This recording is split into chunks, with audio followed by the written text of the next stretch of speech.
We're now here with Chef Oriental, who's a mother of 3 living in Tel Aviv, and today she's gonna cook for us some delicious recipes. Oriental, thanks for joining us today. Pleasure. So tell us what is on the menu. So today I want to make Moroccan fish. It's a dish that, I'm half Moroccan, so it's a dish that we make in our family.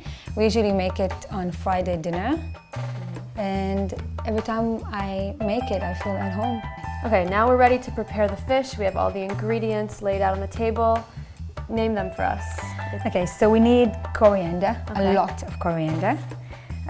We need 3 carrots, 3 potatoes, and 1 red pepper. Okay. And we need to have sweet pepper. And if you want it hot, then spicy, then you use the green one. Yeah, Moroccan fish. I'm used to Moroccan fish being rather spicy. Okay. But today we're gonna make it sweet. So what kind of fish is this? This is a trout. Let's start peeling the carrots and potatoes. This was always my job as a child in my mom's kitchen. Mine Peeling. as well. I think all kids are doing that. Yeah. So, do your kids like helping you in the kitchen? My middle child loves helping me in the kitchen. He likes to chop and peel like you. How old is he? He's 7. And you let him chop? Absolutely. He used to go to a preschool Okay. that they used to make their own breakfast. They used to chop the vegetables in the morning and the fruits. Yeah. What is this, culinary school?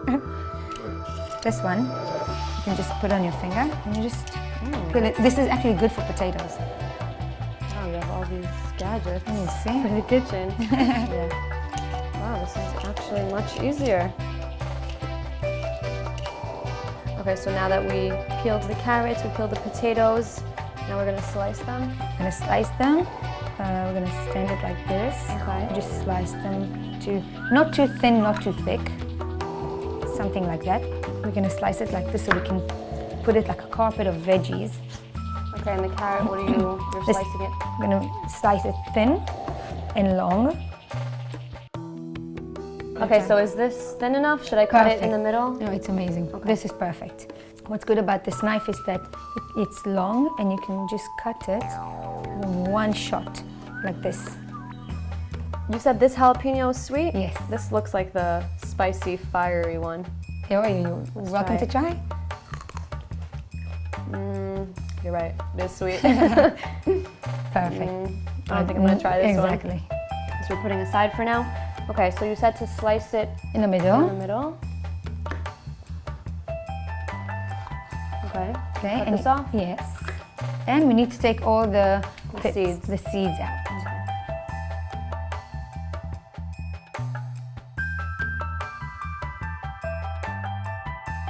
Pepper.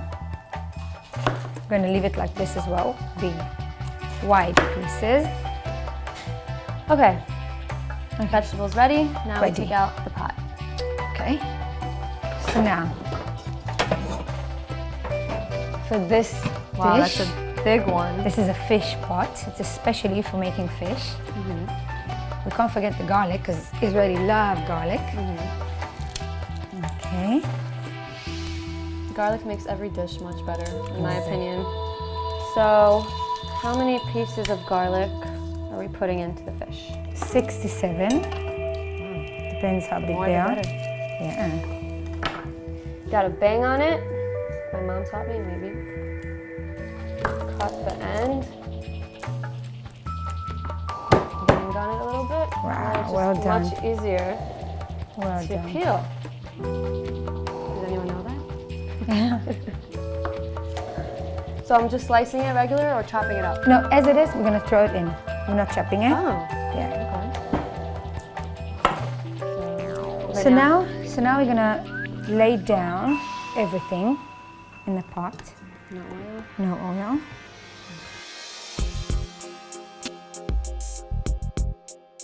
Now we have rinsed the fish. We need to rinse it very well. And we're gonna cut it in 3 pieces. The fish should be this size, Okay. every dish, because this is a dish. I see that it's still a little frozen. It's perfect, because if it's a little bit frozen, it won't fall apart later. So it's a nice trick to do as well. All right? And after we're gonna make the sauce, we're gonna put the coriander.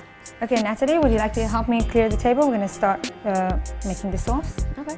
Okay. So let's move that. We don't need this spicy thing. Now to make the sauce, we only need 4 ingredients. We need salt and pepper, sweet paprika, but it needs to be a Moroccan paprika, which has already oil inside. Okay, And I'll show you how it looks. And then oil. Okay. The paprika looks a bit wet. That's a Moroccan paprika. Chunky a bit. Yes. So with Moroccan fish, we're using canola oil. We need, well, you can, if you want the healthy version of it, you can use the olive oil, but it'll taste a bit stronger. 3 tablespoons of paprika. And it's sweet paprika. Does it make the whole fish, give it that sweet taste? Exactly. 1.5 cups of oil.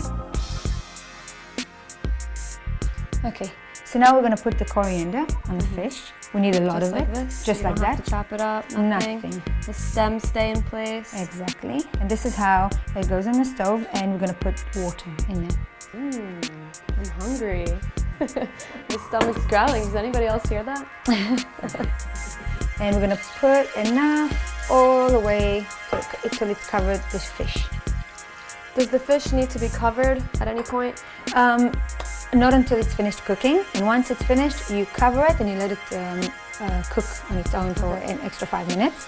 So it's going to stay there for how long? It's going to stay like this until the water boils and you see bubbles. And then we're going to add the sauce.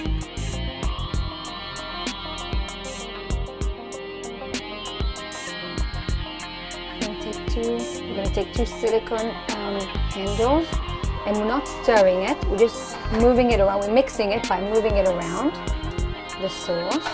So we're going to keep the carpet of vegetables in its place.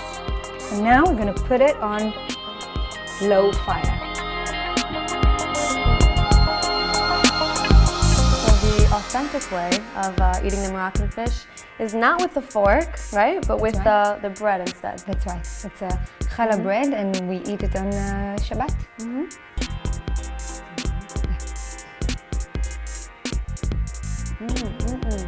Very flavorful. Lots of spices. You can taste it. This is the side dish: the potatoes and the carrots. You know what? I'm not gonna use the fork. My sauce. Yeah. And dip it in the sauce. Exactly.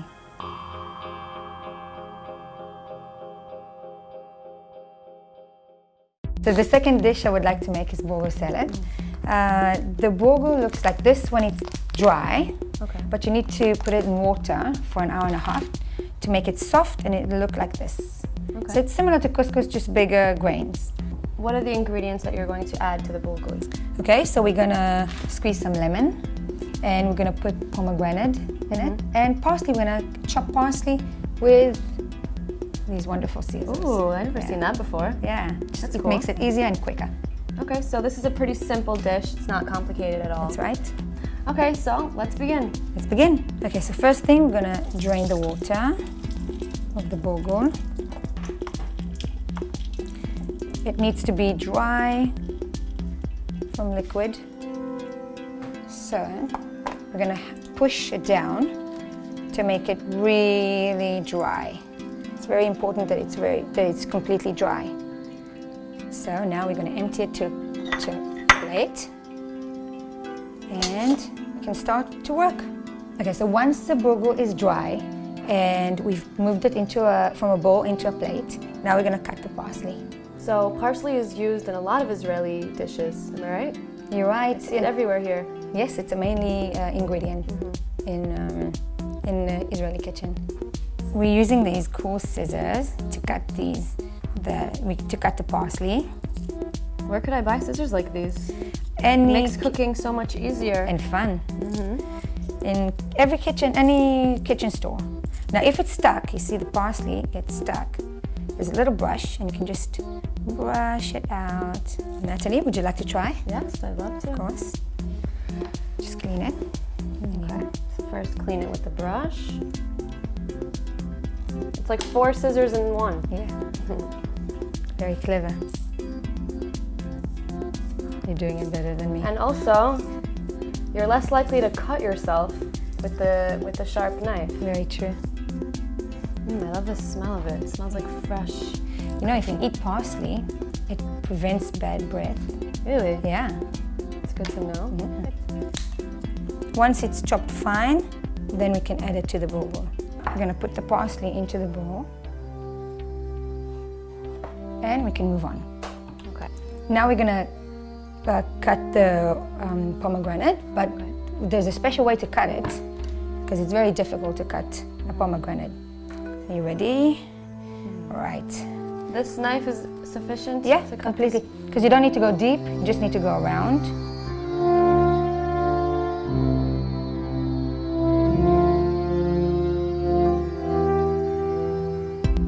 You can just put it like this.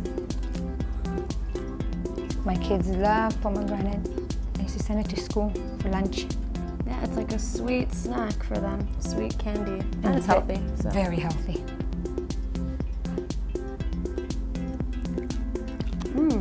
Sweet. Very. Now that we've chopped the parsley and put all the pomegranate seeds in the bowl together, what's the next step?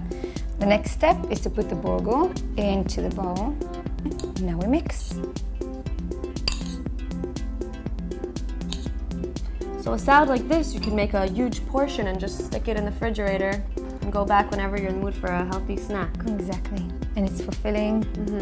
It's nice and healthy.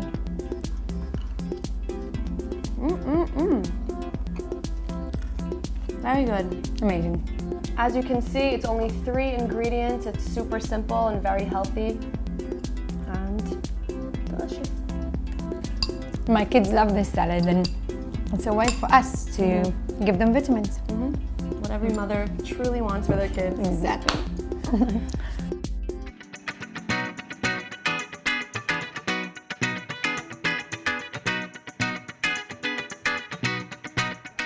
Hi everyone, and welcome back to Chef Didi Mazri's kitchen, where today he's going to be teaching us eggplant sushi sabich. Sounds interesting and a little crazy. What is sabich for all the viewers that don't know? So sabich, the word actually comes from Arabic sabach. The whole dish is Arabic. Okay. Sabach is morning, which basically means that this dish is something that you can eat in the morning. Also, sabich, the original sabich comes in a pita, and you can also eat that in the morning because it's good for you. The hummus has a lot of energy into it, a lot of proteins that can last you for the rest of the day. Awesome, so what is our first step? So our first step is to take the eggplant, and we're gonna cut it to strips, and then we're gonna fry them. And we're gonna use that as our sushi seaweed, let's call it. Our next step is to fry them, and then we're gonna let them cool. Basically, to check if the oil is hot enough, I'm gonna put an eggplant and look for this. Noise. Yeah, for the bubbles and going up and the noise of frying. How long do you keep it on for? So I keep it on for, let's say, a minute aside, or when you start seeing the edges of the eggplant getting a little brown and darker, that's when you know the bottom is fried well. So what we have to do basically is just cut the tomato, the onion, and the egg. And we're gonna make thin slices. The thinner, the better. I don't know if you guys can hear my stomach growling, but it's growling right now. I'm so excited to try everything and learn how to roll sushi. Okay, Next. and here, what I did is I took a sushi mat. If you don't have a sushi mat, you can do the same with a towel. Okay, you have to take a towel or the sushi mat, wrap it in cling film. Okay. The reason why I do this is, even though the sushi mat is bamboo, it makes it less likely to stick. And also it makes it very easy to clean after. So what we're gonna do is we're gonna take 3 pieces of eggplants. After you place the eggplant, you wanna start putting hummus. We use the hummus as we use rice for sushi in order for all the ingredients to stick. Chopped parsley and a little bit of salt. And now we're gonna start to arrange all the ingredients, ending with the egg. So we're gonna start with onions. Wow. This looks beautiful. Thank you. I kind of don't want to even roll it up.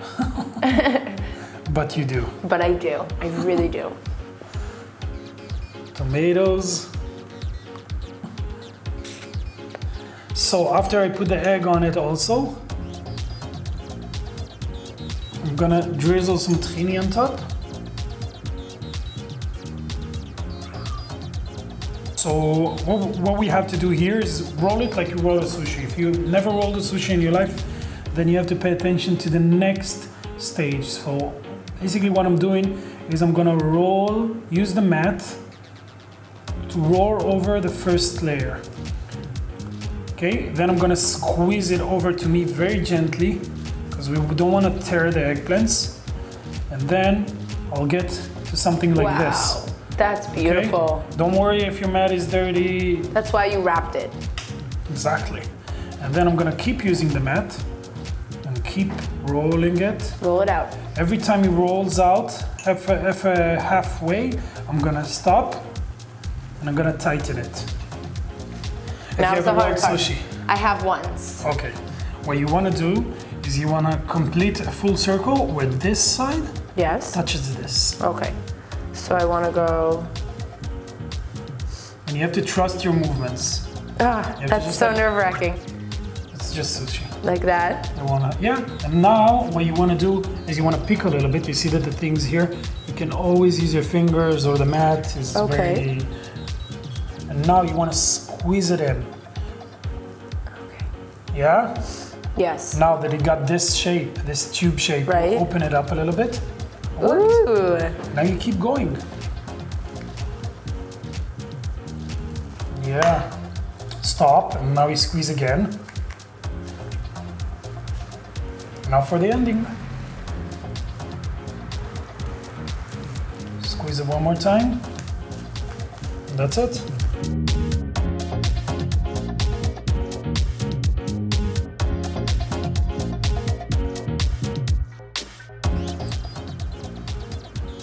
Yeah? You made it? Wow. Made you like eggplants again? You made me like eggplant. You really did.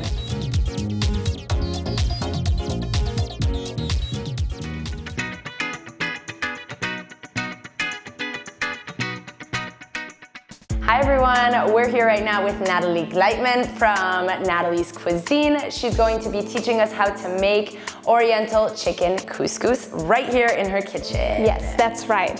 And Oriental chicken couscous is a great dish. First of all, it's very flavorsome. Like the whole combination of dates and coriander and zucchini with chicken is very nourishing and very, very tasty. And it's also a very great dish to do when you have a large party of people coming over, like friends or family, because it's very simple to prepare. You're gonna see it in a minute. And immediately you have like a very wholesome dish for everybody. So I think we should get started. Let's get started with the chicken. I basically washed it already and cut off like all the fatty parts. So now we're just gonna cut it into bite-sized pieces before we're gonna fry it in some coconut oil. So these are basically the sizes more or less. I'm using like a separate cutting board just because I don't really like to mix the meat with other ingredients. Also, all my dishes are kosher. Wow. Gluten-free, lactose-free, and histamine-free, so it's suitable for kosher people and also for people that have any kind of allergies or intolerances. So first of all, we're gonna start frying the chicken. For that, I'm gonna heat up this pan, add some coconut oil. In general, just a tip, I don't fry with olive oil because you're gonna lose all the vitamins when you heat it up on high temperature. With coconut oil, on the other hand, you can heat it up as much as you want and you're not gonna lose any of its great vitamins, and plus it adds a lot of flavor.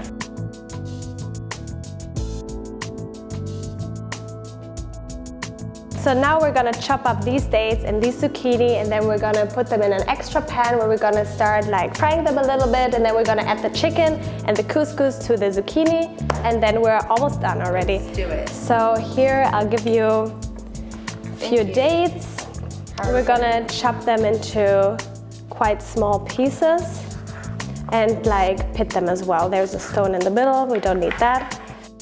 So already gonna start cutting up. I'm a little behind her. That's okay, take your time. I'm still learning, people. Actually, I never cooked in my life before I started my blog, and the reason why I started my blog is because I found out that I have a lot of intolerances. I was suffering for a really long time until I finally found out that it was because I was eating the wrong foods, and then I changed my whole diet, and I had to eventually start cooking. And then I felt immediately so much better, and I started my blog because I thought that if I have that problem, other people probably do too, and people apparently really liked it, and it made me really happy that I could help other people with such easy, healthy recipes. So now I'm heating up this pan, adding some cumin, just a tiny bit, because it's very strong in taste, so we don't need a lot to get the taste out of it. I'm gonna bring the zucchini and the date and just sweat it a little bit. We don't need any oil for this, just keep the temperature quite low so we're not burning the vegetable.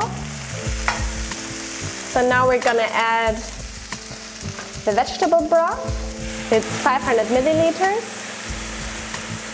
We're gonna add the other half of the broth, and we're gonna add the couscous, and it's gonna soak it up, and then we have like a nice couscous dish with a lot of oriental flavors. Exactly, I'm gonna throw in the chicken, and then it's gonna come very nicely together. At the end, it's not gonna have any liquid anymore, it's just gonna be very moist because the couscous is gonna soak up the whole liquid, and it's gonna be very, very tasty.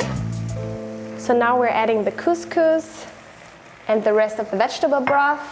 We're gonna take some coriander for the last fresh flavoring on top, and we're gonna sprinkle it on top afterwards. I washed it, and then we can just chop it up basically. A lot slower than her, clearly. I'm organizing it, cutting it nice and slow. It will add so much flavor on top. A lot of people don't like coriander, so if you don't like it, obviously you can leave it out. I'm bringing the dish. What I usually do actually is I'm just putting this whole pan on the table, and then everybody can take out whatever they want.